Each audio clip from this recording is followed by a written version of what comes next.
आज हम एक नया टॉपिक है बीएससी पार्ट फर्स्ट में जो जेनेटिक्स है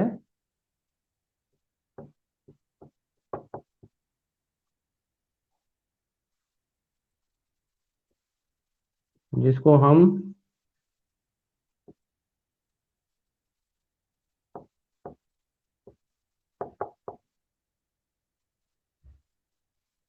साइटोप्लाज्मिक इनहेरिटेंस या मैटरनल इनहेरिटेंस है वो कहते हैं। Only 5 students have been joined till I am waiting। Okay, तो हम शुरू करें। 4 स्टूडेंट्स हैव बीन ज्वाइन, फटाफट जुड़ जाएं जल्दी से।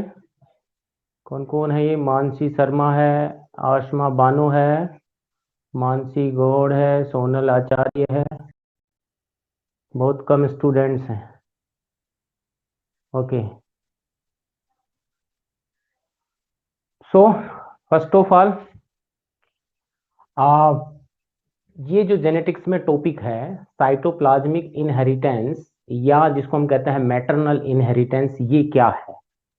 इसके बारे में हम डिस्कस करते हैं। जैसे मेंडेलियन इनहेरिटेंस के बारे में आपने बताया कि मेंडल कहता है कि जो क्रोमोसोम्स होते हैं, क्रोमोसोम्स जो कि न्यूक्लियस में होते हैं, उस वो क्या होते हैं कि लक्षणों को एक पीढ़ी से दूसरी पीढ़ी में लेके जाते हैं। जब सेक्सुअल रिप्रोडक्शन होता है तो मेल और फीमेल गैमेट्स हैं वो मिक्स होते हैं, मिलते हैं और जाइगोट बनता है।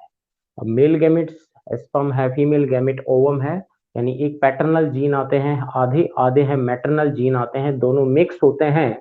और मिक्स होने के बाद में वो क्या करते हैं कि बेसिकली एक जाइगोट बनता है जिसमें दोनों प्रकार की दोनों जीन होती हैं, जाइगोट डबल हो जाती हैं और वो अपने लक्षण है वो संतति में प्रकट करती है। राइट, यहाँ पे कुछ ऐसे एग्जाम्पल भी दिखे जिनमें जो न्यूक्लियस की जो जीन होती हैं, यानी जो क्रोमोसोम के अंदर जो जीन होती हैं स्पेशली, उनके अलावा जो करेक्टर है वो डेवलप हुए। तो ऐसा माना गया है कि साइटोप्लाज्म में कुछ ऐसे कारक होते हैं, कुछ ऐसे जीन होते हैं या कुछ ऐसी प्रोटीन होती हैं जो संतति में जाती हैं। राइट, और संतति में जाके उसमें अपना लक्षण प्रकट करती है। तो साइटोप्लाज्म जो होता है, एक कोशिका है, उस कोशिका का जो साइटोप्लाज्म है न्यूक्लियस के अलावा, उसमें जो जीन होते हैं वो जीन कहलाते हैं प्लाज्मा जीन। उनको प्लाज्मोन या प्लाज्मा जीन कहते हैं। ठीक है, these are known as plasma genes या इनको प्लाज्मोन भी कहते हैं शॉर्ट में। जैसे हमारे न्यूक्लियस का जीन होता है उसको हम कहते हैं जीनोम, उसको कहते हैं हम कंप्लीटली जीनोम। यहाँ पे होता है ये प्लाज्मोन। राइट, तो प्लाज्मोन जो है उसके कारण नेक्स्ट पीढ़ी में जो लक्षण है, जो करेक्टर हैं वो डेवलप होते हैं, उसको हम कहते हैं साइटोप्लाज्मिक इनहेरिटेंस, कोशिका द्रव्य वंशागति हिंदी में जिसको कहते हैं। यदि एक पीढ़ी से दूसरी पीढ़ी में लक्षण है कोशिका द्रव्य के कारण जा रहे हैं तो उसको कहेंगे कोशिका द्रव्य वंशागति। राइट, अच्छा, अब यहाँ जो प्लाज्मोन्स हैं बेसिकली वो प्लाज्मोन्स किसमें हो सकते हैं? जैसे साइटोप्लाज्म इटसेल्फ में भी हो सकते हैं, या कुछ कोशिका जैसे प्लांट सेल है उनके अंदर जो प्लास्टिड होता है उसके अंदर भी प्लाज्मोन्स यानी डीएनए होता है अपना, वो भी अपना लक्षण प्रकट करता है। कुछ के अंदर जैसे एनिमल सेल भी हैं उनमें माइटोकॉन्ड्रिया होता है, उनमें अपना जीनोम होता है। राइट, वो भी साइटोप्लाज्म में पाए जाते हैं। काइनेटोसोम्स होते हैं, सेंट्रियोल्स होते हैं। तो यानी इनके अंदर इन सेल ऑर्गन्स में कुछ जो डीएनए की मात्रा होती है उसके कारण जो है बेसिकली जो जीन है वो नेक्स्ट पीढ़ी में जाते हैं, उसे हम प्लाज्मोन कहते हैं। अब चूंकि साइटोप्लाज्म जो है वो यदि किस गैमेट में ज्यादा होता है, मेल गैमेट में होता है, फीमेल गैमेट में होता है? क्योंकि हमें पता है कि मेल गैमेट होता है जैसे स्पर्म है, स्पर्म का केवल हेड वाला पार्ट है वो फर्टिलाइजेशन में एग में एंटर करता है, और मेल फीमेल गैमेट होता है एग। एग का एक बहुत बड़ा साइटोप्लाज्म जो है वो उसमें पाया जाता है। राइट, साइटोप्लाज्म की मात्रा होती है एग में, उसके अंदर माइटोकॉन्ड्रिया भी होता है, प्लांट सेल में उसके अंदर बेसिकली प्लास्टिड भी होता है। राइट, तो यानी वो जीनोम किसमें होता है? मेल जो फीमेल जो गैमेट होता है फीमेल का अंदर है उसमें होता है, इसलिए इसको हम मैटरनल इनहेरिटेंस भी कहते हैं। यानी वो वंशागति, वो इनहेरिटेंस जो कि मातृक गुणसूत्रों के कारण होती है, केवल माता के गुणसूत्रों के कारण हो सकती है, नंबर एक, या जो बेसिकली साइटोप्लाज्म है मैटरनल, उसके कारण होती है, वो कहलाती है मैटरनल इनहेरिटेंस। तो यहाँ पे दो प्रकार की चीजें हैं। एक है हमारा एग्जाम्पल, हम पढ़ते हैं इसको। इसका पहला एग्जाम्पल है, वो एक साइंटिस्ट थे जिनका नाम था सोनबर्न। सोनबर्न ने ये डिस्क्राइब किया था।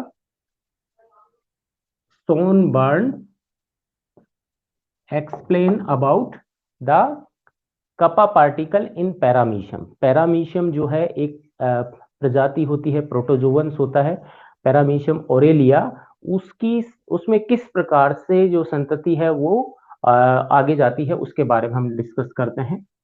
तो पैरामीशियम ओरेलिया जो है, इस स्पीसीज में देखा कि इसमें दो प्रकार के स्ट्रेन पाए जाते हैं। एक स्ट्रेन होते हैं, उनको हम कहते हैं किलर स्ट्रेन, और एक होते हैं दूसरे स्ट्रेन जो कहलाते हैं, एक तो किलर स्ट्रेन हो गए और दूसरे कहलाते हैं सेंसिटिव स्ट्रेन। सेंसिटिव का मतलब जो कि संवेदी है, जो कि किलर नहीं है। यदि किलर स्ट्रेन को पैरामीशियम के सेंसिटिव स्ट्रेन के साथ एक कल्चर प्लेट में एक साथ छोड़ देंगे, तो थोड़े दिन बाद में, या फिर हम कल्चर करेंगे तो कुछ घंटों बाद में देखते हैं कि किलर स्ट्रेन जो है वो सेंसिटिव स्ट्रेन को मार देता है। क्यों मार देता है? क्योंकि किलर स्ट्रेन एक जहरीला केमिकल है, वो सिक्रीट करता है, जिसका नाम है paramecin. It is known as paramecin. Paramecin is a chemical which is toxic to the sensitive strain. So this paramecian basically secrete by some particles which is present inside the cytoplasm, और उन particles को कहते हैं kappa particle. वो कहलाते हैं kappa particle. तो kappa particles के बारे में हम इसमें डिस्कस करते हैं कि जो सेंसिटिव स्ट्रेन होता है उसमें कप्पा पार्टिकल्स नहीं होते हैं, राइट। ये जैसे इस प्रकार से दो स्ट्रेन है, एक बेसिकली है किलर स्ट्रेन और एक है सेंसिटिव स्ट्रेन। तो यहाँ पे जो जीनोम होता है वो के कप्पा पार्टिकल्स के कारण डिसाइड होता है। के कप्पा पार्टिकल्स का जीनोम न्यूक्लियस में होता है, उससे कप्पा पार्टिकल की प्रोटीन बनती है इस साइटोप्लाज्म में, राइट। और साइटोप्लाज्म में ये इसको किलर स्ट्रेन बनाती है। तो जैसे किलर स्ट्रेन है और ये हो गया सेंसिटिव स्ट्रेन, राइट। तो यहाँ पे ये रेसेसिव जीन है, इसलिए ये पैरामीशियन नहीं बनाती, कपा पार्टिकल नहीं बनाती, उससे पैरामीशियन नहीं बनता। और यहाँ पे ये जो है वो अंदर क्या पाए जाते हैं, इसमें कप्पा पार्टिकल्स पाए जाते हैं, राइट। तो ये कप्पा पार्टिकल्स जो है वो बाहर की तरफ क्या सिक्रीट करते हैं, पैरामीशियन नामक एक केमिकल है उसको क्या करते हैं, सिक्रीट करते हैं, राइट। तो उसको सिक्रीट करने के कारण जो है यहाँ पे वो जो पैरामीशियम है वो क्या बन जाता है, किलर बन जाता है। और जो सेंसिटिव है उस सेंसिटिव को वो क्या कर सकता है, खत्म कर देता है, right. So this is the basically ये यहाँ पे है। अब इनमें देखा गया कि जब इन दोनों का कॉन्जुगेशन करवाते हैं, किलर स्ट्रेन को सेंसिटिव स्ट्रेन के साथ मिक्स करवाया जाता है, तो हमें पता है कि कॉन्जुगेशन की प्रक्रिया में दोनों का जो न्यूक्लियस है वो एक्सचेंज होता है। पैरामीशियम में दो प्रकार के न्यूक्लियस होते हैं, एक माइक्रो न्यूक्लियस होता है, एक मेगा न्यूक्लियस होता है। बड़ा होता है, एक छोटा होता है ना, माइक्रो कैरियन, मेगा कैरियन जिसको हम कहते हैं। तो उनमें एक्सचेंज होता है न्यूक्लियस का। तो यदि केवल जेनेटिक मटेरियल का एक्सचेंज होता है तब तो कोई दिक्कत नहीं है, और यदि यह इसके अंदर साइटोप्लाज्म का स्ट्रेन भी हो जाता है, राइट, तो उस सिचुएशन में जो सेंसिटिव स्ट्रेन है basically, and sensitive strain convert into killer strain, क्योंकि इसके अंदर जो साइटोप्लाज्म है उसकी मात्रा है वो भी एंटर कर जाती है। So this is killer strain and this is small के, ये सेंसिटिव है। तो यहाँ पे जो जेनेटिक मटेरियल है वो तो एक्सचेंज हुआ ही, न्यूक्लियस तो एक्सचेंज हुए, उसके साथ साथ कुछ कप्पा पार्टिकल्स हैं जो यहाँ थे, वो कप्पा पार्टिकल्स इधर चले जाते हैं। तो कप्पा पार्टिकल एक स्ट्रैंड से दूसरे स्ट्रैंड, एक जो पैरामीशियम है दूसरे पैरामीशियम में चले गए। तो ये पहले तो थे, ये किलर, ये सेंसिटिव था, उसके बाद में ये दोनों अलग अलग हो गए और दोनों के दोनों क्या बन गए, किलर स्ट्रेन में कन्वर्ट हो जाते हैं, राइट। हालांकि इसका जो जेनेटिक मटेरियल है वो कैसा है, जेनेटिक मटेरियल इसका डोमिनेंट के है, यानी जीन है वो कप्पा पार्टिकल बनाने वाले इसमें डोमिनेंट है, प्रभावी है, इसमें रेसेसिव है, राइट। लेकिन जब इसमें जीन का भी एक्सचेंज हो जाता है तो हम यहाँ देखते हैं कि यहाँ पे एक स्मॉल के और यहाँ पे एक स्मॉल के और स्मॉल के, यानी ये जीनोम का हो जाता है। तो ये किलर स्ट्रेन होता है और ये होता है सेंसिटिव स्ट्रेन, राइट। अब क्या होता है कि यदि कप्पा पार्टिकल संख्या में कम है तो they will not produce sensitive into killer strain. संख्या में कम है तो वो सेंसिटिव को किलर में तब्दील नहीं कर सकते, उनका मल्टीप्लीकेशन होना चाहिए और मल्टीप्लीकेशन के लिए जीन जिम्मेदार है। लेकिन यदि किलर स्ट्रेन होंगे ही नहीं, यदि कप्पा पार्टिकल होंगे ही नहीं पैरामीशियम में, तो वो मल्टीप्लाई कैसे होंगे।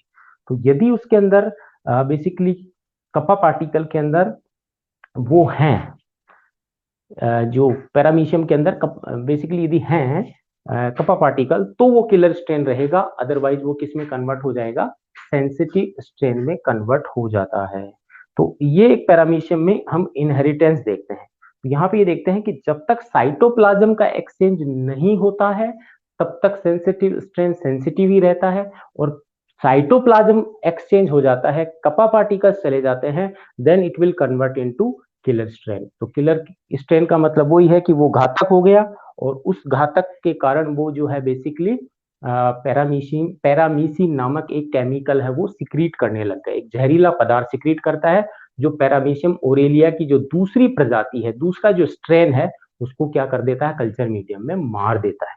तो ये दो एक्सपेरिमेंट इसमें किए गए, एक में कॉन्जुगेशन के दौरान साइटोप्लाज्म जो है, ये प्रक्रिया है कॉन्जुगेशन, और कॉन्जुगेशन के दौरान साइटोप्लाज्म को एक्सचेंज होने दिया गया, अर्थात ये जो कॉन्जुगेशन है ये लॉन्ग पीरियड तक चलता है, इसको हम कहते हैं प्रोलॉन्ग्ड कॉन्जुगेशन। तो इसके अंदर भी कप्पा पार्टिकल्स हैं वो आ जाते हैं और वो क्या है, दोनों के दोनों किलर स्ट्रेन हो जाते हैं। अब इसका जब विभाजन होता है किलर स्ट्रेन का वापस इनका, तो ये पहले से किलर स्ट्रेन है, इसमें पहले से कप्पा पार्टिकल है, इससे तो किलर स्ट्रेन ही डेवलप होते हैं, राइट। और यदि ये जो बेसिकली इसके अंदर किलर स्ट्रेन है और वो किलर स्ट्रेन में एक में डोमिनेंट के आ गया और एक में स्मॉल जेनेटिक के आ गया, जब इसमें विभाजन होगा तब यदि इसके अंदर जो जीनोटाइप है वो स्मॉल के यानी रेसेसिव जो के जीन है कप्पा पार्टिकल की वो आ जाती है, तो ये क्या हो जाता है, सेंसिटिव में चेंज हो जाता है, it will convert into sensitive strain. इसको हम कह सकते हैं कि ये जो है बेसिकली सेंसिटिव स्ट्रेन में कन्वर्ट हो जाता है, so it will convert into sensitive strain. ऐसा क्यों हुआ, ऐसा इसलिए हुआ कि बेसिकली जो सेंसिटिव है ये वाला पार्ट है, इसके अंदर दो जीन है, एक डोमिनेंट जीन और एक रेसेसिव जीन है। तो देखिए जिसके अंदर के डोमिनेंट है जीन न्यूक्लियस के अंदर, वो साइटोप्लाज्म में जो कप्पा पार्टिकल हैं उनको मल्टीप्लाई करने में हेल्प करेगी, राइट। इससे क्या होगा, मल्टीप्लाई होंगे कप्पा पार्टिकल, ठीक है। और यदि जीन ये है स्मॉल है तो kappa particle will not replicate. तो यदि कुछ थोड़े बहुत कप्पा पार्टिकल एक पैरामीशियम की बॉडी के अंदर है, सेल के अंदर है, तो वो किलर स्ट्रेन है, लेकिन जैसे जैसे उसमें विभाजन होगा it will convert into sensitive strain. वो किस में कन्वर्ट हो जाता है, सेंसिटिव स्ट्रेन में कन्वर्ट हो जाता है। सो ये एक एग्जांपल है जो कि साइटोप्लाज्मिक इनहेरिटेंस के बारे में बताता है कि किस प्रकार पैरामीशियम के अंदर साइटोप्लाज्म में उपस्थित कप्पा पार्टिकल है वो साइटोप्लाज्मिक एक्सचेंज के कारण एक स्ट्रेन को दूसरे स्ट्रेन में तब्दील कर देते हैं। लेकिन यहाँ पे ध्यान रखने वाली बात है कि यहाँ जो न्यूक्लियस का जीनोम है उसके अंदर जीन पाई जाती है के डोमिनेंट, जो कि कपा पार्टिकल को मल्टीप्लाई करने में हेल्प करती है, और साथ ही जो रेसेसिव कपा जीन यदि होती हैं तो वो कपा पार्टिकल को रेप्लिकेट नहीं करती है, उसका गुणन नहीं करती है, उसका मल्टीप्लीकेशन नहीं करती है। ये कंफ्यूजिंग पॉइंट है, ये हमें याद रहना चाहिए, right. So this is the one example of cytoplasmic inheritance. Next one हम इसमें बात करते हैं मैटरनल इनहेरिटेंस की। वो है स्नेल कोइलिंग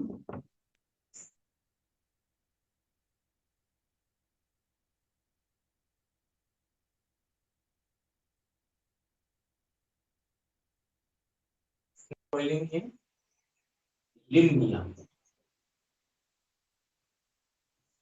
जो लिम्निया होता है उसके अंदर स्नेल कोइलिंग को हम कैसे स्टडी करते हैं, ये एक प्रकार का मैटरनल इनहेरिटेंस का एग्जांपल है, राइट।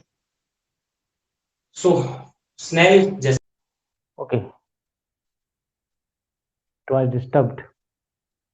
तो स्नेल कोइलिंग इन जो है जो सेल कोइलिंग जो होता है लिमनिया के अंदर, उसके अंदर जो उसका कवच होता है उसकी सेल की कोइलिंग को हम देखते हैं।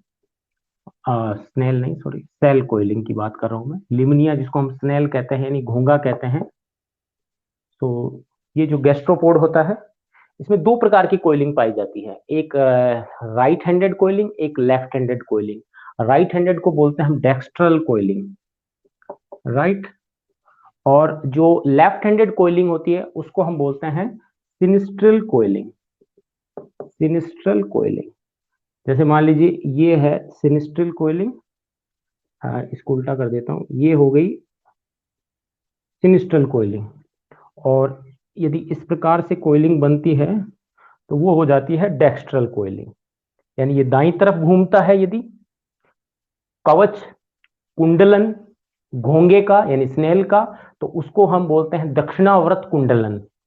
और यदि वो बाईं तरफ घूमता है, एंटी क्लॉकवाइज घूमता है, तो उसको हम बोलते हैं वामाव्रत कुंडलन, राइट, यानी सिनिस्ट्रल कोइलिंग। तो there are two type of coiling in snail, one is dextral and another one is sinistral. तो डेक्स्ट्रल कोइलिंग जो है वो एक जीन जो है उसके कारण होती है। This is capital D and this one is small D and small D, यानी ये एक डोमिनेंट जीन होती है उसके कारण होती है। ये कह सकते हैं कि ये एक प्रकार की रेसेसिव जीन है जिसके कारण ये कोइलिंग होती है। लेकिन ये कोइलिंग जीन के कारण तो होती है, साथ ही साथ उस जीन का प्रोडक्ट है वो साइटोप्लाज्म में आता है, यानी ये जीन के कारण होती है। लेकिन ये एक मैटरनल इनहेरिटेंस का एग्जाम्पल है। मैटरनल का मतलब यदि जीन जैसी भी है, यदि वो अंडे में है यानी मदर में है, राइट, एग के अंदर है, तो वैसा ही संतति में कोइलिंग दिखाई देता है।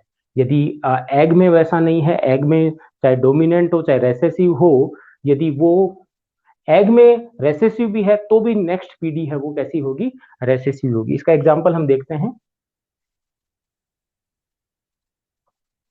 मैटरनल का, कि यदि एक डेक्स्ट्रल कोइलिंग वाले जिसकी मदर डेक्सटर्नल है, एक सिनिस्ट्रल कोइलिंग वाले मेल के साथ इसका क्या किया, क्रॉस करवाया, डेक्स्ट्रल और ये हो गया सिनिस्ट्रल, राइट।